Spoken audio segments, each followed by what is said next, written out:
Hey, Mrparka here to review a new one that I picked up at Cinema Wasteland by Henrik Koto, who is, very prolific director. He does tons of movies, probably like 4 or 5 a year, with, a lot of people that I've had a chance to work with and know, Haley, Josh, Joni, Aaron, Ryan, people like that, and then other actors, and this one is a Titus Wolferton and Joe Kidd and Adam Clevenger, I think it is. Anyways, a lot of Ohio talent and a lot of people I recognize from independent films and people I know. So saying that, I had really high hopes for this one because it's an anthology, which I love, and it's inspired by kind of like Creepshow EC comics, which are things I love, just desserts, twists, things like that. I love that kind of stuff. But my hopes were so high. I think I set the bar a little too high for myself, and the anticipation was going in for like 2 years. So when I eventually saw it, I thought it was okay. And I appreciate what they're trying to do. I really love what they're trying to do here, but it just didn't 100% work for me. But no movie really works 100% for me. I think that it's just that it kept reminding me of Creepshow. So I was just like, man, I wish just, I just kept thinking I really,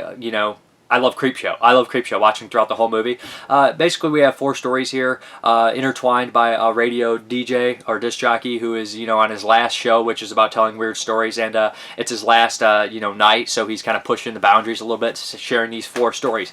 The 4 stories all involve, just people getting what they deserve and things like that, and dead coming back to life, worship, sacrifices to monsters and things like that. And I'd say about this movie is that the acting ranges from good to okay. I think that some of the actors and actresses come off a little stale and wooden. I don't know if it's the way the dialogue's written or, just like that, but I'm saying that there's definitely a range in acting ability here. I think that it goes from, sometimes some actors will just come off better than others and vice versa. I mean, you know what I mean? It's just, like I said, I think there's a range of acting quality here.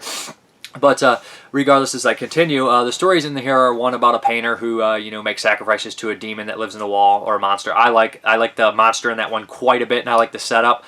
I just wish that there was more focus on, I don't want to sound like I'm gonna sound like just a typical gore hound, like blood. But when I watch I mind Creepshow and EC Comics, I like the slimy, I like the grossness and stuff like that. And I wish that there was more, blood. I actually wish there was more, kind of crazy special effects, because the monster looks really great, but he doesn't do much. Blood just splatters here and there, and you don't really get to see many special effects. But, not every movie's about special effects. The next story is about a group of criminals, who some double crossings and something coming from beyond the grave. Definitely reminds me of the Tide Baiju, or what is it, the short in the Creepshow, about the, and there's even the Tide That Buys You with the one with Leslie Nielsen. That's what I say. The third one, I think, kind of reminds me of the one from Tales from the Hood, where the guy must relive his actions that he did through life. And this is about a cop who's made some questionable, things on the job, and he's being grilled by another detective. I think that these two have good chemistry together, and he's working this security job, and he's going through everything, and he must face all his demons and the things that he's done in his past. And I think that's the most interesting story of the bunch. The final story follows a guy who wants to kill his girlfriend to be with another girlfriend, and they even use a cue from Creepshow in here, some of the music and things. Like I said, I love Josh Miller's scream. Josh Miller's got the best guy scream. I don't even know he pulls that out of his ass, but he does. But all in all, I like the setup, and I think it's solid anthology film with good lighting. Henrik's movies all have a certain look to them. I think they all look kind of like early 90s cable movies that you'd watch late on HBO, which I think is kind of a cool look, but essentially they all do look kind of the same to me. But this one has more lighting, the blue and a red kind of scheme in there, but like I said, they all do kind of look like the similar film, which I'm not saying that's just, I'm just saying it's like a polished almost look, and it looks like they all look like expensive TV movies.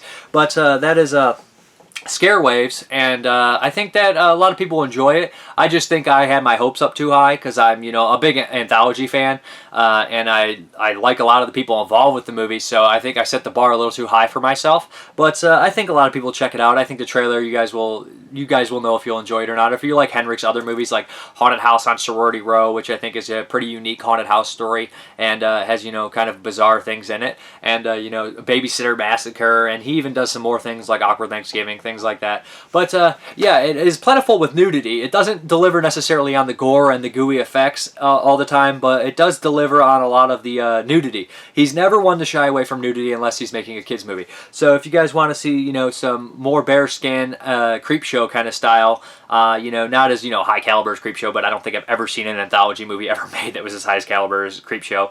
You know what I mean? So if you want to see kind of like a lower rent Creep Show with boobage, then I'd say check out Scarewaves. I'm Mrparka. Thank you very much for watching, and have a good one.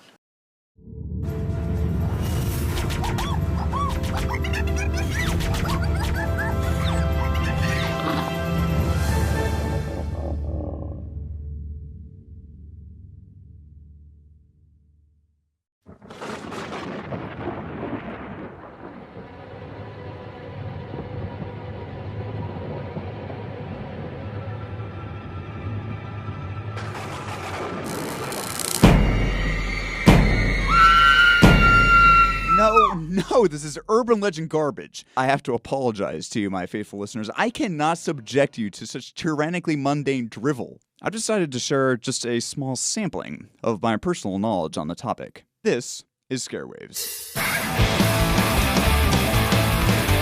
Amos Satan has a story to tell.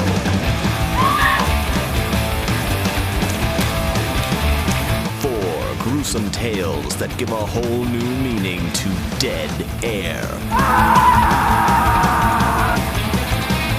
It's talk radio meets Creep Show. Listen if you dare.